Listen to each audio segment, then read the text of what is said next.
हम लाते हैं top news, आपके फेवरेट टॉक शोज और अनलिमिटेड एंटरटेनमेंट सिर्फ यूट्यूब पर। अगर आपने अभी तक हमारा चैनल सब्सक्राइब नहीं किया तो अभी सब्सक्राइब करें और बेल आइकॉन को क्लिक करके हमारी लेटेस्ट वीडियोस के बारे में अपडेट जानें। सब्सक्राइब कीजिए और हम आपको लिए चलेंगे आपकी फेवरेट वीडियो की तरफ।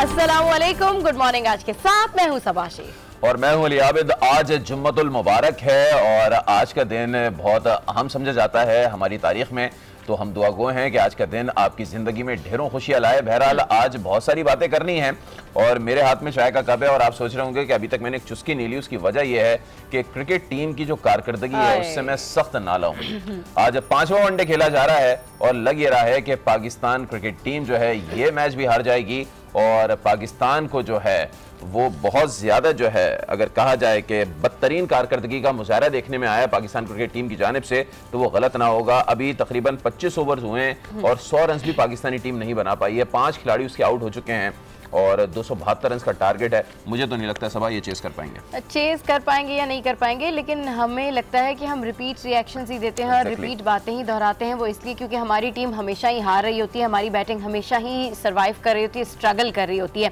कभी ऐसा नहीं होता कि हम किसी मैच के बारे में बात कर रहे हों, 2 मैचेस अगर अच्छे खेल लेते हैं तो तीसरे में कारकर्दगी फ्लॉप हो जाती है। लेकिन इस दफा 8 साल बाद पहली दफा ऐसा हो रहा है कि न्यूजीलैंड पाकिस्तान को वाइट वॉश करने जा रहे हैं। और जैसा कि कहा जा रहा था टीम की जानिब से, जैसा कि कहा जा रहा था ऑफिशियल्स की जानिब से कि जी इस दफा पाकिस्तानी टीम चैंपियंस ट्रॉफी के बाद जब वेलिंगटन में उतरेगी या न्यूजीलैंड के सामने खेलेगी तो डेफिनेटली इस दफा कुछ मुख्तलिफ गेम सामने आएगा। नया टैलेंट है, नए लोग था सीनियर और जूनियर्स का, लेकिन जिन सीनियर्स के ऊपर इन्हिसार था वो सीनियर्स तो कहीं धोखा दे गए। बिल्कुल हफीज, अजहर अली और अगर बात की जाए सरफराज की या शोएब मलिक की, तो इन लोगों से बड़े गिले हैं क्योंकि मेरे ख्याल में अब ये इतने मैचेस खेल चुके हैं कि इनको स्पोर्ट्समैनशिप तो दिखानी चाहिए। लेकिन फिर भी मैच बड़ा हो या मैच छोटा हो, अगर सीनियर बैट्समैन है वो भी शेक कर जाता है, जूनियर बैट्समैन है वो भी शेक कर जाता है। चलता है तो सिर्फ मिडिल ऑर्डर, लोअर ऑर्डर या फिर कोई तुक्का चल जाए और दुआओं के सहारे हमारी नैया पार। ये जो आप ये कह रही है ना कि अब स्पोर्ट्समैनशिप का मुजाहरा करना चाहिए, शोएब मलिक को मुजाहरा करना चाहिए या मोहम्मद हफीज को मुजाहरा करना चाहिए,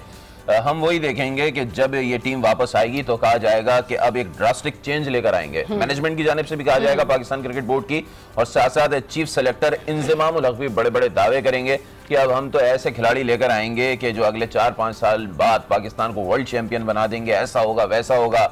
2-3 सीरीज खेली जाएंगी, अबू धाबी में खेली जाएंगी, दुबई में खेली जाएंगी, वहां पर शानदार कारकर्दगी का मुजाहरा होगा और फिर जो है वो हम खूब तालियां बजाएंगे अपनी टीम के हवाले से, कारकर्दगी के हवाले से। और फिर देखेंगे जब ये ऑस्ट्रेलिया जाएगी, इंग्लैंड जाएगी, वेस्ट इंडीज जाएगी या फिर न्यूजीलैंड जाएगी तो सेम कारकर्दगी का मुजाहरा सामने आएगा। बहरहाल इस वक्त जो सबसे बड़ा हमारा अलमिया है, जो इमरान खान साहब कहते रहे हैं कि हमारी डोमेस्टिक क्रिकेट स्ट्रांग नहीं है। जब तक हमारी डोमेस्टिक क्रिकेट स्ट्रांग नहीं होगी हमारे पास ऐसा टैलेंट सामने नहीं आएगा जो इन पिचेस पर जाकर अच्छी कारकर्दगी का मुजाहरा करे। बिल्कुल, मैं आपकी इस बात को इंडोर्स करूंगी क्योंकि डोमेस्टिक से जो टैलेंट है वो आप पिक नहीं करते हैं। कायद आज़म ट्रॉफी में लड़के अच्छा खेल रहे हैं, इसके अलावा डोमेस्टिक में अच्छा खेल रहे हैं, लेकिन आप उन्हीं को पिक करते हैं जो पीएसएल में आपके सामने आते हैं और पीएसएल से जो टैलेंट आप इंटरनेशनली इंट्रोड्यूस कराते हैं, जैसे कि आप लेके जाते हैं, बिहाली में आप मिसाल देख रहे हैं, तो फिर वो टैलेंट अपने सीनियर्स को देखकर जो है कारकर्दगी नहीं दिखा पाता। तो इसमें सबसे बड़ा किरदार हमारे सीनियर्स का होता है, उन खिलाड़ियों का होता है जो कि इतने सारे मैचेस खेल चुके हैं, जिनको अपनी नर्व्स पे कंट्रोल रखना आता है, जिनको पता है कि कौन से ग्राउंड के अंदर किस तरह की पिच है और कैसे उनको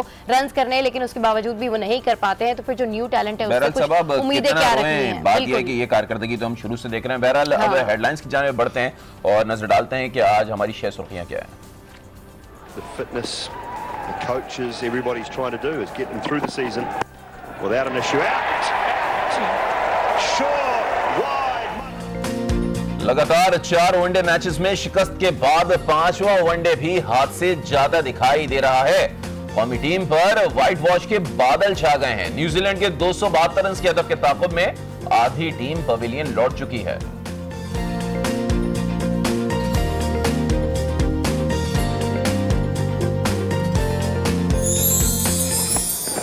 Last 10 overs. Oh, he's got to get back. Oh, no, you're kidding me. You could have run across. New Zealand के खिलाफ पाकिस्तान की फील्डिंग एक बार फिर गैर मयारी रही। फहीम अशरफ ने अपनी ही गेंद पर मार्टिन गप्टिल को रन आउट करने का सुनहरी मौका गंवाया।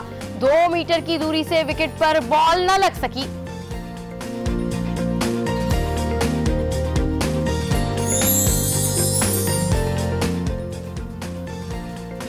और सोना चांदी से शोहरत हासिल करने वाले मारूफ दानिश्वर और कॉलम निगार मन्नू भाई 86 साल की उम्र में दुनिया फानी से कूच कर गए।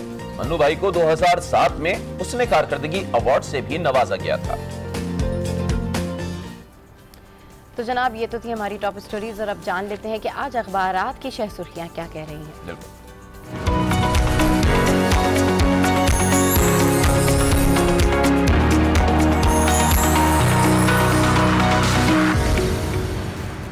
इस वक्त मेरे हाथ में जंग मौजूद है और जंग की जो सबसे लीडिंग स्टोरी है वो है पार्लियामेंट के हवाले से। पार्लियामेंट में कल हमने देखा कि स्पीचेस की गई, मुख्तलिफ रहनुमाओं की जानिब से हुकूमती बेंचेस से भी स्पीचेस सामने आई और उसके साथ साथ कायदे हिज़्ब इख्तिलाफ खुर्शीद शाह ने भी खिताब किया और इमरान खान ने जो परसों जो धरना दिया जा रहा था पाकिस्तान अवामी तहरीक की जानिब से, जो एहतजाज किया जा रहा था, उस जलसे से खिताब करते हुए पार्लियामेंट पर लानत भेजी थी। तो उस पर हमने देखा कि इमरान खान पर काफी जो है वो तनकीद की गई। तो इसी सिलसिले में जंग ने अपनी लीडिंग स्टोरी लगाई है कि पार्लियामेंट में इमरान खान पर लानतान हुई और बाजारी बेशर्म जिस थाली में खाते उसी में छेद करते, लानत भेजने वाले के मुंह में खाक। इमरान शेख रशीद के खिलाफ मजम्मती करारदाद कल मंजूर कर ली गई है। ये लीडिंग स्टोरी लगाई है रोजनामा जंग ने और कहा है कि पार्लियामान अवाम की नुमाइंदा जमहूरियत की अलामत तकद्दुस मजरू किया गया। कौमी असम्बली में मजम्मती करारदाद नून लीग के इंजीनियर बलीगुर रहमान ने पेश की और मंजूरी के वक्त पीटीआई अरकान ऐवान से गायब रहे। तो हमने देखा कि कल पूरी पार्लियामेंट के अंदर हमने देखा कि जितने भी लोग थे, आया वो हुकूमती बेंचेस के लोग हो या फिर ऑपोजिशन बेंचेस पर बैठे हुए लोग हो, सब ने जो है वो इमरान खान की इस तकरीर पर खासतौर पर जो उन्होंने पार्लियामेंट को तनकीद का निशाना बनाया, पार्लियामेंट पर लानत भेजी, उस पर शदीद तनकीद की और कहा कि वो इसी पार्लियामेंट में बैठे हैं से वो और उनके एमएनएज सेनेटर्स तनख्वाह ले रहे हैं और वो इसी पार्लियामेंट को गाली दे रहे हैं, उस पर लानत भेज रहे हैं। तो ये नहीं होना चाहिए। यही पार्लियामेंट उनको वज़ीर आज़म बनाएगी, जैसे कि वो कहते हैं कि 2018 के इलेक्शन में वो मुंतखब होंगे, प्राइम मिनिस्टर बनेंगे। तो अगर वो प्राइम मिनिस्टर बनेंगे तो इसी पार्लियामेंट के जरिए बनेंगे, तो उनको लानत नहीं भेजनी चाहिए। ऑब्वियसली पार्लियामेंट के जरिए ही प्राइम मिनिस्टर बनेंगे, अगर वो प्राइम मिनिस्टर बनेंगे तो। और इमरान खान साहब की तकरीर के हवाले से बिल्कुल जो उन्होंने इंडीसेंट रिमार्क्स दी हैं पार्लियामेंट के लिए, उसके लिए करारदाद तो मंजूर हो गई है। लेकिन यहाँ पर ये बात भी कहना बड़ी इंटरेस्टिंग होगी कि ये करारदाद जिन लोगों ने मंजूर की है उनमें उन्हीं के वो इत्तेहादी शामिल है जो कि सानिया मॉडल टाउन के हवाले से उनके साथ उस एहतजाज और उस प्रोटेस्ट में बैठे थे। उसमें पीपल्स पार्टी है, मुस्लिम लीग नून है और उसमें जो है वो मुत्तहिदा कौमी मूवमेंट पाकिस्तान के भी लोग हैं जिन्होंने ये करारदाद मंजूर की। और इंतहाई शदीद रद्द-ए-अमल आया है पार्लियामेंट से, इंतहाई शदीद रद्द-ए-अमल आया है तमाम उन लोगों से, क्योंकि उन्होंने कहा कि जी आप 200 मिलियन नुमाइंदगी करते हैं और अगर आप पार्लियामेंट को ही इस तरीके से कहेंगे तो फिर ये पार्लियामेंट का जो एक तकद्दुस है उसको मजरू करने वाली बात है। तो ये तो वो बात है कि जब प्रोटेस्ट हो रहा था तो इमरान खान साहब ने जिस तरीके से तकरीर की उसका ही रिएक्शन है। दूसरा, एक और नून लीग का एक अहम इजलास हुआ है जिसकी पिक्चर बिजनेस रिकॉर्डर में भी यहाँ पर अपडेटेड है और ये इजलास जो है इंतहाई अहम इजलास इसलिए तस्वुर किया जा रहा है। इसमें नून लीग की तमाम सीनियर वुज़रा सर जोड़कर बैठे हैं और अब जो गैर जमहूरी इक़दाम हो रहे हैं नून लीग के मुताबिक जो उनके खिलाफ किए जा रहे हैं उसका डटकर मुकाबला किया जाएगा। बलूचिस्तान में जो हालात रहे हैं उस हवाले से भी जो है वो साबिक वज़ीर आज़म नवाज शरीफ ने तमाम रिपोर्ट तलब की है और कहा है कि जी जमहूरियत को गिराने की साजिश की गई है। और इसी हवाले से मजीद भी नून लीग ने अपने जो नए मंसूबे हैं, जो भी उनके प्रोजेक्ट्स हैं और जो भी ताज़ा तरीन सूरत हाल है, अब फाइनली इस इजलास के अंदर जो है डट कर मुकाबला करने का स्टांस दिया गया है, टास्क दिया गया है। और इस इजलास के अंदर जो है वो मरियम नवाज भी थी, वज़ीर आज़म शाहिद खाकान अब्बासी भी थे, शहबाज शरीफ भी थे और बहुत सारे सीनियर लीगी वुज़रा थे, मिफ्ता इस्माइल थे। तो ये इजलास जो है एक बड़ा इजलास हुआ है जिसमें तमाम तर सूरत हाल पर एक दफ़ा फिर से गौर किया गया है और डेफिनेटली जो समात मुलतवी हुई थी पनामा लीक्स के हवाले से उसकी भी बातचीत की गई है। अच्छा, एक और अहम खबर लगाई है जंग ने और वो भी लीडिंग स्टोरी है। कल जब सब तनकीद कर रहे थे इमरान खान पर तो इमरान खान ने जो है वो एक ट्वीट की और उन्होंने कहा कि सीट बेल्ट बांध लें और आज धमाकेदार प्रेस कॉन्फ्रेंस करने जा रहा हूं, उसमें भरपूर इंकशाफात करूंगा। तो इमरान खान ने जो प्रेस कॉन्फ्रेंस की उसमें एक बात बड़ी दिलचस्प कही। उन्होंने कहा कि पार्लियामेंट के लिए लानत से ज्यादा सख्त अल्फाज कहना चाहता था। शरीफों ने मुलाजमीन के जरिए मनी लॉन्ड्रिंग की, पार्लियामान की कैसे इज्जत करूं जहां मुजरिम और चोरों के माफिया बैठे हैं। ये कैसा ऐवान है जिसमें वजीर आजम ने खड़े होकर झूठ बोला। वजीर खारजा दुबई में मुलाजिम हैं, एक कंपनी की मुलाजमत करते हैं। चूंकि अकामा सामने आया था वज़ीर ख्वाजा मोहम्मद आसिफ का, तो इस सिलसिले में उन्होंने शदीद तनकीद की, क्योंकि ख्वाजा आसिफ ने कल पहले कौमी असम्बली से खिताब करते हुए शदीद तनकीद की थी इमरान खान पर। तो हमने देखा कि फिर कप्तान भी जो है वो बाज नहीं आए, कप्तान ने भी भरपूर तनकीद की ख्वाजा आसिफ पर, और उन्होंने ये भी कहा कि 1992 के बाद शरीफ खानदान की दौलत में बेपनाह इजाफा हुआ। बैरून मुल्क उनकी 16 कंपनीज हैं। नवाज शरीफ ने 80 करोड़ रुपए दिए और वो रुपए 80 करोड़ मरियम को दिए। और ख्वाजा आसिफ के हवाले से उन्होंने कहा कि ये सिक्योरिटी रिस्क हैं। बहरहाल हम देख रहे हैं कि मुसलसल तनकीद की जा रही है हुकूमती बेंचेस से। इमरान खान को तनकीद का निशाना बनाया जाता है और फिर इमरान खान भी चुप नहीं रहते, इमरान खान को तो भरपूर तनकीद का निशाना बनाया जाता है। और सिंध हुकूमत के लिए एक और धचका, और ये मैं नहीं कह रही हूँ, एक्सप्रेस की लीड कह रही है, क्योंकि इसके मुताबिक एडी ख्वाजा आईजी सिंध ही रहेंगे। तो जनाब सिंध हुकूमत के लिए अब एक और स्थान सामने आ गया। फिर वो विफाक और सूबाई हुकूमतें शायद आमने सामने आएंगी, और एडी ख्वाजा का वो मसला है जो कि सिंध हुकूमत और विफाक के दरमियान अभी तक तय नहीं हो पा रहा है। तो खैर खबरें बहुत सारी हैं, मूवीज के हवाले से भी बात करनी थी, स्पोर्ट्स के हवाले से भी बात करनी थी, ओवरऑल पाकिस्तानी मूवीज के हवाले से अगर बात करें तो ये हफ्ता जो है बहुत अच्छा है। लेकिन वक्त क्यों है? क्योंकि बहुत कम है, तो हमें मुख्तलिफ शहरों की जाने पड़ना है। और सबसे पहले हम रुख करेंगे वफाकी दारुल हुकूमत इस्लामाबाद का, जहां मौजूद है हमारे नुमाइंदे वसीम रज़ाक, और उनसे जानेंगे कि शहर इक़्तिदार में आज कौन कौन से खास इवेंट होने जा रहे हैं। जी वसीम रज़ाक, गुड मॉर्निंग। आज जी बिल्कुल, आज वफाकी दारुल हुकूमत इस्लामाबाद की यहाँ पर अगर बात करें, सबसे पहले हम बात करेंगे सबसे बड़ी अदालत सुप्रीम कोर्ट ऑफ पाकिस्तान की। यहाँ पर आज कटास राज मंदिर अज खुद नोटिस केस है, उसकी आज समाअत होगी। इसमें 2 हफ्तों का वक्त दिया गया था पंजाब हुकूमत को और मुख्तलिफ जो महकमे हैं उनको कि आप जो है मंदिर का जो पानी है तालाब का उसको पूरा करना है। इसमें जो एक निजी सीमेंट फैक्ट्री है उसको भी इसमें हवाले से मदद करने का कहा गया था। आज उस केस की समाअत होगी। चीफ जस्टिस इस हवाले से बारहा ये कह सकते हैं कि जो कौमी विरसा है, जो हिंदू बरादरी है, उनकी जो यहाँ पर जितने भी मंदिर हैं उन सब की जो हिफाजत है हमारी जिम्मेदारी है। इसके बाद अगर बात करें कौमी असम्बली का आज इजलास होगा। इसके अलावा बच्चों के साथ ज्यादती के हवाले से आज को वफाकी मौसिब इस हवाले से आज एक सेमिनार का इनेकाद कर रही है। मुफ्ती कवी जो कि मुफ्ती कवी आज जो वजारत मजहबी अमूर है उसके सामने आज एक प्रेस, और इसके साथ साथ कौमी जूनियर जो है स्क्वाश चैंपियनशिप जो है उस हवाले से आज उसका भी आगाज हो रहा है। वफाकी दारुल हुकूमत में अगर आज मौसम की बात करें, मौसम इंतहाई खूबसूरत हो चुका है इस्लामाबाद का। यहाँ पर धूप निकली हुई है, सर्दी की शिद्दत में भी इजाफा हो चुका है। लोग अगर पार्कों की बात करें तो लोग दिन के औकात में धूप के जो है पार्कों में मुख्तलिफ जगहों पर, क्योंकि इस्लामाबाद बहुत ज्यादा ग्रीन जोन है। और आज जो इवेंट्स है उनमें सबसे अहम इवेंट जो है वो सुप्रीम कोर्ट में समाअत के हवाले से।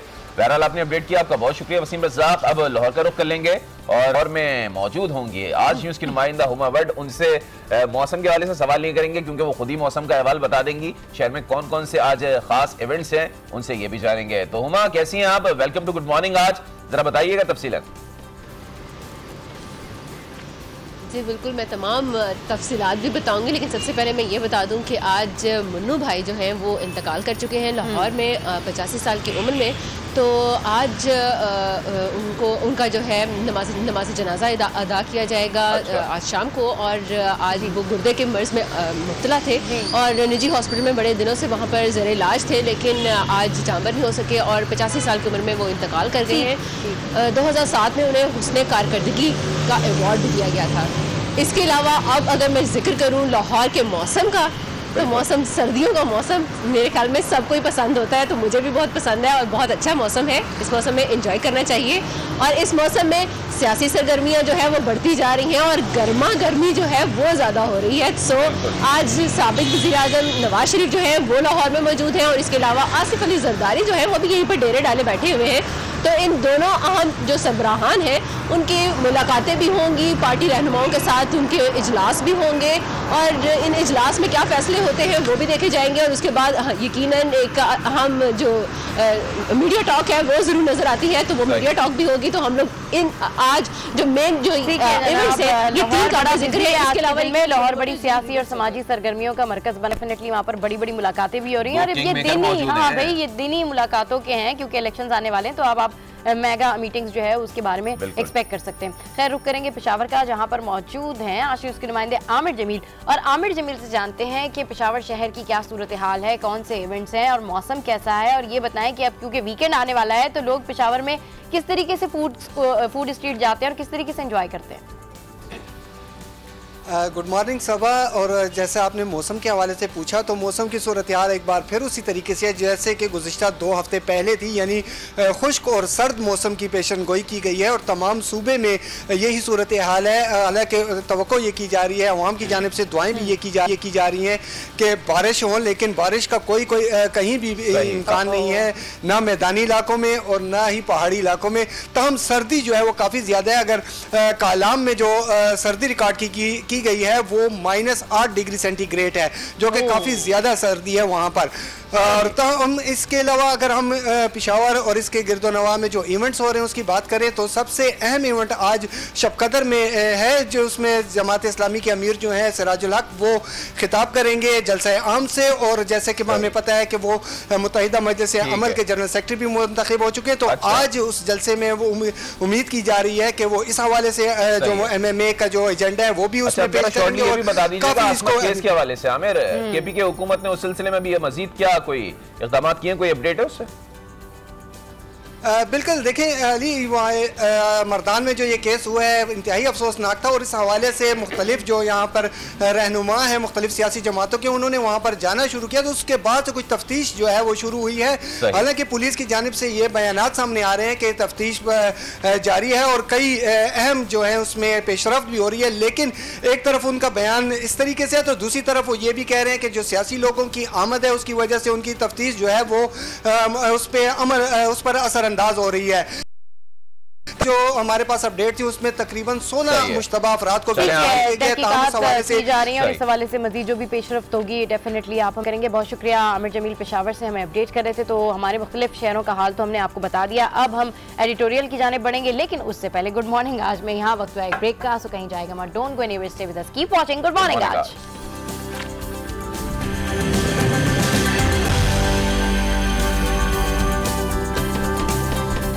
Welcome back to good morning Aaj. और अब हम बात करेंगे विरासत के हवाले से। ये मसला हम देखते रहे हैं कि पाकिस्तान बहुत ज्यादा जो है वो शिद्दत इख्तियार करता जा रहा है। आप किसी भी सिविल कोर्ट में चले जाएं, आपको रोजाना ढेरों जो है वो कुछ ऐसी समातें मिलेंगी जिसमें लोग आए होंगे कि उनको विरासत में सही तरीके से हिस्सा नहीं मिला। कोई बहन आई होगी कि भाई ने हमारा हिस्सा खा लिया है, कोई बेटा आया होगा कि हमारी वालदा ने या हमारे भाई ने या किसी और ने हमारा हिस्सा खा लिया है। तो हमने देखा है कि भाई भाई से लड़ रहा है इस मामले में, बहन बहन से लड़ रही है, बेटा माँ से लड़ रहा है। तो ये मुसलसल मसाइल हैं जो आज हम देखते हैं अपने मुआशरे में कि ये शिद्दत इख्तियार करते जा रहे हैं। और इसकी वजह शायद ये भी है कि आपस में कुछ फ़िक़ही इख्तिलाफ हैं इस मामले में, आपस में कुछ कानूनी तौर पर लोगों के इख्तिलाफ है। तो इस सिलसिले में हम कोशिश करेंगे आज कि जानने की ये कोशिश करें कि आखिर मसला है तो क्या है, कुरान और सुन्नत की रूह के तहत इसका जो मसला है किस तरीके से जो है वो हल किया जा सकता है। बिल्कुल, इसका मसला किस तरीके से हल किया जा सकता है, क्योंकि हम देखते हैं कि हमारी जो सोसाइटी है उसमें इस तरह के जो मामलात हैं वो भरे पड़े हैं। चाहे आप पोर्ट्स में चले जाएं, आप घरों में चले जाएं, तो आपको कहीं ना कहीं एक दो घर छोड़ के तीसरे घर में ये शिकायत जरूर मिलेगी जी उन्होंने जो है वो हमारी प्रॉपर्टी रख ली, उन्होंने हमें जायदाद में हिस्सा नहीं दिया, वो हमारे दादा का घर था, वो हमारे नाना का घर था, वो हमारे अब्बा का घर था। ये तमाम मसाइल जो है हमारे मुआशरे में बड़े आम है। इसी हवाले से इन तमाम मसाइल के ऊपर बात करने के लिए हमारे साथ स्टूडियोज में मौजूद है मुफ्ती सैयद जुल्फ़िकार गिलानी साहब। अस्सलाम वालेकुम मुफ्ती साहब, आप हमारे शो पर तशरीफ़ लाए, बहुत खुशी हुई। मुफ्ती साहब, जिस तरीके से अभी अली आबिद बात कर रहे थे कि हमारे मुआशरे में हमारी सोसाइटी में जो मसाइल हैं, विरासत के जो मसाइल हैं, एग्जैक्टली कुछ लोगों को शायद पता ही नहीं है और कुछ लोगों को पता है फिर भी वो अमानत में ख़यानत करते हैं, इस हवाले से आप क्या? बिस्मिल्लाहिर्रहमानिर्रहीम, अल्लाहु रब्बु मुहम्मदिन सल्लल्लाहु अलैहि वसल्लम, नहनु इबादु मुहम्मदिन सल्लल्लाहु अलैहि वसल्लम, यूसीकुमुल्लाहु फी औलादिकुम लिज़्ज़करी मिस्लु हज़्ज़िल उन्सयैन, आमन्तु बिल्लाहि सदक़ल्लाहुल अज़ीम व बल्लगना रसूलुहुन नबियुल करीम सल्लल्लाहु तआला अलैहि वसल्लम। इस मामले में सबसे पहली बात तो ये बात याद रखनी चाहिए कि मैं सबसे पहले कि इस मामले पर गुफ्तगू करूँ आपके मौजू के हुस्न इंतखाब पर जी आपको और आपकी पूरी इस टीम को मुबारकबाद पेश करता हूँ। अल्लाह जल्ला मजदुहुल करीम की बारगाह में दुआ गो हूँ जी कि जिस मौजू का इंतखाब आपने किया, अल्लाह जल्ला मजदुहुल करीम उम्मत मुस्लिमा के लिए इसे नफ़ा बख्श बनाए, आमीन। और ज़रूरत है इस वक्त इस अमर की कि उम्मत मुस्लिमा तक इन अहम तरीन मसाइल को पहुँचाया जाए जी। बिल्कुल, ये बात ज़हन नशीन रखिए। विरासत के मसाइल के हवाले से जिस तरीके से शरीयत मुताहरा के अंदर थॉट ऑफ लॉ को तस्लीम किया जाता है, यानी कि मसाइल को फ़र्ज़ या वाजिब या सुन्नत करार दिया जाता है, जिन दलाइल की बुनियाद पर मिसाल के तौर पे इसे आप आसानी से यूँ समझ सकते हैं कि नमाज फ़र्ज़ है। उसकी वजह क्या है कि उसकी वजह यह है कि कुरान मजीद की उन आयात में जिनका सबूत भी यकीनी है और जिनकी मुराद भी यकीनी है। कुरान पाक की बाज़ आयात ऐसी हैं कि जिनकी मुराद यकीनी नहीं है, यानी वो आयात जिनका तर्जमा या तफसीर नबी पाक सल्लल्लाहु अलैहि वसल्लम ने नहीं फरमाई, सही, तो उनकी जो मुराद है या सहाबा ने नहीं फरमाई तो उनकी मुराद यकीनी नहीं होती। इसके अलावा दीगर आयात की मुराद यानी जिनकी तफसीर नबी पाक ने फरमा दी उनकी मुराद यकीनी हो जाती है। सही। अब नमाज क्यों फ़र्ज है, जो बात मैं अर्ज कर रहा था कि इसकी मुराद भी यकीनी है और इसका सबूत भी यकीनी है। सही। इसी तरीके से हज, ज़कात, रोज़ा, कलिमा तय्यबा, ये जो अरकान इस्लाम है, इनके एक मुसलमान पर फ़र्ज होने की वजूहात में से एक वजह यह भी है कि जो मैंने अभी अर्ज की। सही। इसी तरीके से बाज़ लोग विरासत को बिल्कुल यूँ समझिए कि 3% अहमियत भी नहीं देते। जी। सही। विरासत का मसला भी सुन्नत या वाजिब नहीं है, फर्ज है। विरासत को तकसीम करना सुन्नत या वाजिब नहीं। जिस तरीके से ये बात ज़हन नशीन रखिएगा कि नमाज के तारीख से बाज पुरस होगी, यानी कि उसको कल बरोज़े क़यामत अहकामात में कमी बजा लाने की वजह से अल्लाह जल्ल मजदुहुल करीम की तरफ से पूछा जाएगा कि आपने ये काम नमाज क्यों नहीं पढ़ी। इसी तरीके से चूंकि वो भी फ़र्ज है तो विरासत को तकसीम करना भी शरीयत के तकाज़ों के मुताबिक जो सूरह निसा में अल्लाह जल्ल मजदुहुल करीम ने वाज़े तौर पे सबके हिस्से बयान कर दिए, तो अगर कोई शख्स उसको तकसीम नहीं करता, सही, फिर तकसीम करने की दो सूरतें हैं।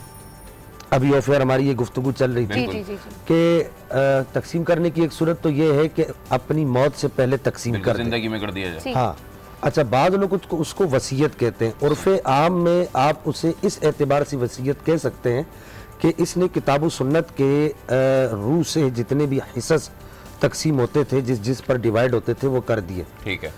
अब अगर इससे बढ़कर किसी ने अपने लिए कोई वसीयत कर दी, यानी अपने अजीज से हटकर अपने किसी दोस्त के लिए, सही, या अपने किसी मुंह बोले बेटे के लिए, यहाँ पर यह बात भी ज़हन नशीन रखिएगा कि हमारी शरीयत में मुंह बोले बेटे या बेटी की कोई भी शरई हैसियत नहीं है। उन्हें किसी भी हवाले से ना मुआशरती तौर पर और ना मजहबी तौर पर कोई हिस्सा मिल सकता है, बल्कि शरई तौर पे तो आप अपने नाम भी नहीं दे सकते। जी हाँ, तो बात मैं ये अर्ज कर रहा था कि अगर उसने कोई वसीयत जारी कर दी कि मेरे कुल माल में से फला शख्स को इतने पैसे देना, तो अब इस वसीयत को उस वक्त जारी किया जाएगा जब ये 1/3 होगी।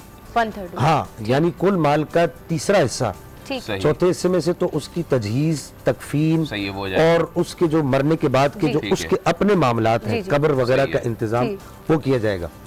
और फिर उसके बाद 1/3 में से उसकी जो दीगर लोगों को जो उसके मामलात होंगे वो उससे बढ़कर उसकी वसीयत का इजरा नहीं होगा। यही माना होता है कि वसीयत की कोई हैसियत नहीं है, उसका माना ये होता है। अच्छा, ये बताइएगा, एक बहुत बड़ा जो मसला होता है खासतौर पे विरासत के हवाले से देखने में यह आता है, एक तो नॉर्मल चीज़ है कि भाई बेटियों का हिस्सा है, कुछ लोग नहीं देते बेटियों को हिस्सा, यानी कि भाई जो है वो बहनों का हिस्सा खा जाते हैं। हाँ। कुछ बहनें ऐसा करती हैं कि वो भाइयों का हिस्सा खा जाती हैं, या अमूमी तौर पर देखने में आता है। आप सिविल कोर्ट्स में जाएं, इस टाइप के बहुत सारे केसेस आपको सुनने को मिलेंगे। लेकिन एक बड़ा अहम मैटर है जो देखने में आता है, वो ये है कि वो औलाद जो माँ बाप की जिंदगी में ही फौत हो जाए, अब उसकी अगर जो आगे की औलाद है उसको यानी कि नवासे हो गए या पोते हो गए या पोती हो गई या नवासी हो गई, उन लोगों को इसलिए हिस्सा नहीं मिलता। कुछ उलमा कराम कहते हैं कि इसलिए हिस्सा नहीं मिलता क्योंकि अब शरीयत के तहत वो उस हिस्से के जो है वो हकदार हैं नहीं। कुछ लोगों का कहना यह है कि वो हकदार हैं, तो ज़रा इस सिलसिले में भी रोशनी फरमाएं। देखिए, बात ये याद रखिए कि तरके के तकसीम होने के लिए, इसे तरका भी कहा जाता है और विरासत भी कहा जाता है। तरके के तकसीम होने के लिए दो चीज़ों का होना ज़रूरी है, एक मूरिस और एक मूरस। यानी मूरिस वो आदमी जिसको ये विरासत मिलेगी और मूरस जिसकी तरफ से ये विरासत आएगी। ये सिर्फ ज़बर ज़ेर का फ़र्क है। तो अब अगर मूरिस मौजूद ही नहीं है, यानी कि जिसे आपने कहा कि ये सूरत हाल बनती है, अब ये उलमाए किराम ने तकसीम नहीं की, ये किताब मजीद ने खुद इसको तकसीम किया है। इसमें मैं समझता हूँ कि उलमा का कोई कसूर नहीं है। किताब मजीद ने यानी अल्लाह के पाक कलाम ने ये वाज़े तौर पर बयान फरमा दिया है कि अगर वो शख्स मौजूद है जिसका, जैसे मिसाल के तौर पर मेरी औलाद थी और मेरी औलाद में से कोई बच्चा फौत हो गया, अल्लाह ताला सबकी औलादों को उम्र खिजरी दे, मसलन समझाने के लिए अर्ज कर रहा हूँ कि कोई बच्चा अगर फौत हो गया, अब आगे उसकी औलाद है, वो तो उस वक्त उस हिस्से की हकदार बनेगी जब ये मुरिस बनेगा। सही। जब मेरा वालिद मैं जब फौत हुआ तो मेरी वो औलाद मुझसे पहले फौत हो गई। सॉरी, यहाँ पे आपको इंटरप्ट करूंगा। मुस्लिम फैमिली लॉ ऑर्डिनेंस है 1961 जो 1973 के आइन में कॉन्स्टिट्यूशन का भी दर्जा दे दिया गया उसको, और उसमें क्लॉज नंबर 4 ये कहती है कि आया औलाद में से बेटी या बेटा जिंदा हो या ना हो, लेकिन अगर विरासत बटेगी तो उनके जो बच्चे हैं, शौहर की बात नहीं कर रहा हूँ या बीवी की बात नहीं कर रहा हूँ, बच्चों को जरूर मिलेगी। तो वो फैमिली लॉ ऑर्डिनेंस भी तो उलमा इकराम ने बनाया था। अगर वो वहाँ पे लॉ बना दे, हाँ मैं यहाँ पर अर्ज कर दूं, वो फैमिली लॉ ऑर्डिनेंस वो मुकम्मल है।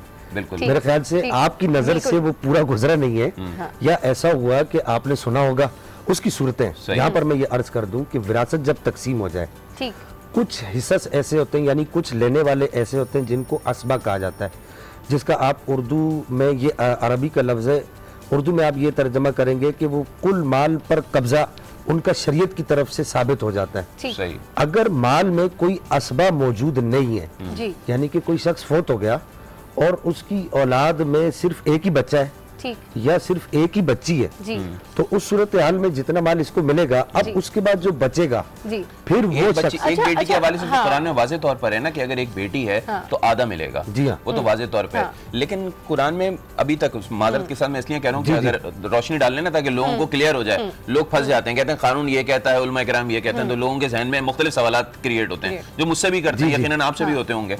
तो लोग कहते हैं कि भाई जब ये कवानीन बनाते हैं तो वो भी उलमा इकराम बनाते हैं, जब हम फतवा लेने जाते हैं वो भी उलमा इकराम देते हैं, वो भी कानून की रोशनी में दावा करते हैं, आप लोग भी कानून की रोशनी में दावा करते हैं। तो असल मसला क्या है, हैज़ल है का मतलब वो कोई आप बता दें कि किस तरीके से? देखिए, असल मसला ये है कि उलमा, ये जो हमारे कवानीन बनते हैं इस्लामी जमहूरिया पाकिस्तान के, सबसे पहले मैं इस बात को वाज़े करना जरूरी समझूंगा कि ये उलमा से हट कर नहीं बनते। मेरी मालूमात के मुताबिक ये पूरी एक इस्लामी नजरियाती कौंसिल है। यहाँ तक कि साउथ अफ्रीका में भी जो शरई अदालत है उसमें उलमा के फतावा को हैसियत दी जाती है और एज अ कानून इस्तेमाल किया जाता है। तो ये कवानीन भी उलमा ही ने बनाए हैं, ये मेरा हुस्न ज़न है। अब उस एतबार से फिर वो उसकी मुफ्ती साहब अहमियत दीजिए, एक मिनट से मैं बात अर्ज कर दूं, उस मसले की नौयत देखी जाती है। अगर उस वक्त उस शख्स का, यानी उसकी औलाद का कोई हिस्सा बनता होगा, कुछ माल में से ऐसी चीज बचती होगी कि उस तक पहुंच जाए, तो फिर उस सूरत हाल में तो पहुंच जाएगी। और अगर नहीं बचती होगी, अगर माल में कोई असबा आ गया, असबा से मुराद कोई बेटा आ गया, तो उसने, या इस तरह कुछ और असबात भी है, अभी वो ये वक्त उसका नहीं है, तो फिर बाकायदा दारुल इफ्ता से रुजू करना पड़ता है, तो उस सूरत में फिर नहीं मिलेगा। और अगर वो नहीं है असबा, तो फिर ये जो शख्स फौत हो गया, इसकी औलाद को भी आगे, यानी उसके पोतों पोतियों को या नवासों नवासियों को भी मिलेगा। वो फिर मुख्तलिफ सूरतें बनती है मसले की। ऐसा नहीं है कि उनको लाजमी ही मिलेगा, शरीयत से हटकर कोई भी कानून मैं समझता हूँ कि नहीं बनता। नहीं बनता। अच्छा, जहाँ पर विरासत की बात हो रही है और जहाँ पर कि अगर आप वसीयत कर दें तो फिर उसके मुताबिक ही आपको तकसीम करना पड़ता है, लेकिन कभी कभी घरों में यूजुअली जो आम घरों की बातें होती हैं वो ये होता है कि किसी ने वसीयत कर दी कि इतना हिस्सा बेटे का, इतना हिस्सा बहन का, इतना हिस्सा, उसके बाद अचानक से ख्याल आया कि मुझे वसीयत के अंदर कुछ अमेंडमेंट करनी है, लेकिन बाकी लोगों तक वो चीज़ डिलीवर हो चुकी, बाकी लोगों तक वो वसीयत पहुंच गई, तो फिर उसको तब्दील करने का तरीकाकार क्या है? क्या वो तब्दील हो जाएगी?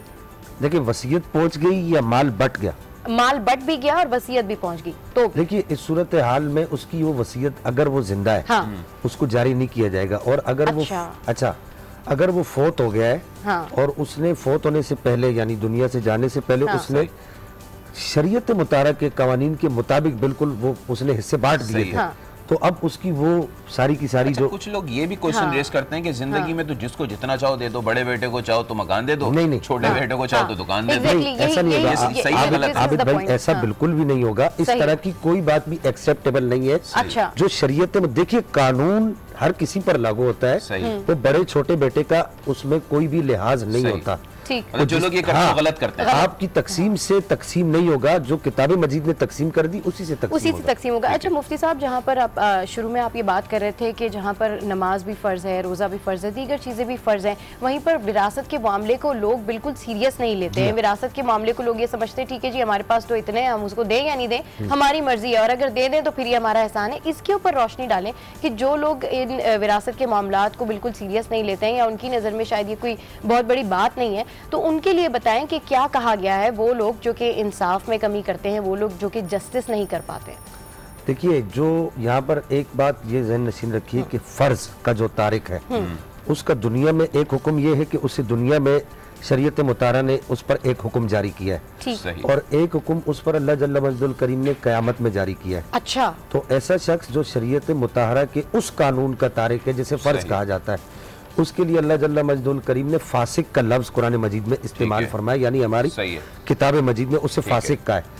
फासिक वो शख्स है जिसके पीछे नमाज नहीं होती, ठीक है। फासिक वो शख्स है जिसकी गवाही किसी अदालत में कबूल नहीं की जाती। और इसी तरीके से फासिक वो शख्स है, ये एक अगरचे बहुत भारी जुमला है जी, लेकिन अवाम की समझ में आने वाला नहीं है, लेकिन मैं चूंकि समझता हूँ कि ये किताब मजीद का हुक्म है और लोगों तक पहुँचाना लाजिम है, क्योंकि किताब ने खुद कहा है कि मेरे अहकाम लोगों तक लाजमी पहुँचाओ। चूंकि वो हुक्म सख्त है तो इस वजह से मैं ये तमीद बांध रहा हूँ।